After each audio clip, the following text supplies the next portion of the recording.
એટલે happy Diwali, happy new year. કાકા તમે તો વિશ કરો.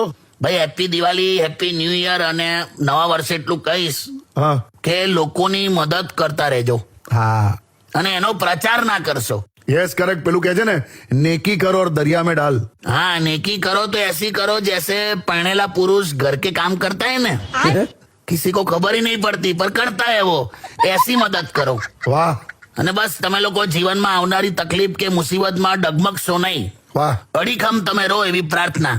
વાહ. પંખાની પાંખની ઉપર ચોંટેલો કચરો કેવો મજબૂત હોય.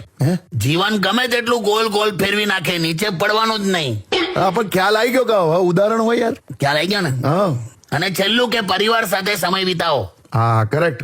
4,000 ફેસબુક ફ્રેન્ડ્સ, 50,000 ઇન્સ્ટા ફોલોવર અને 25 વોટ્સએપ ગ્રુપ હોવા છતાં એક ભાઈબંધ આઈસીયુ માં હતો ને ત્યારે બહાર ખાલી એની વાઈફ, મા બાપ, ભાઈ ભાભી ને છોકરાઓ જ ઉભા હતા. વાહ. વાહ નહીં, હા એટલે વાહ બરાબર.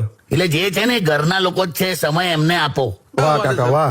બાકી તો once again happy Diwali, happy new year અને મજા કરો.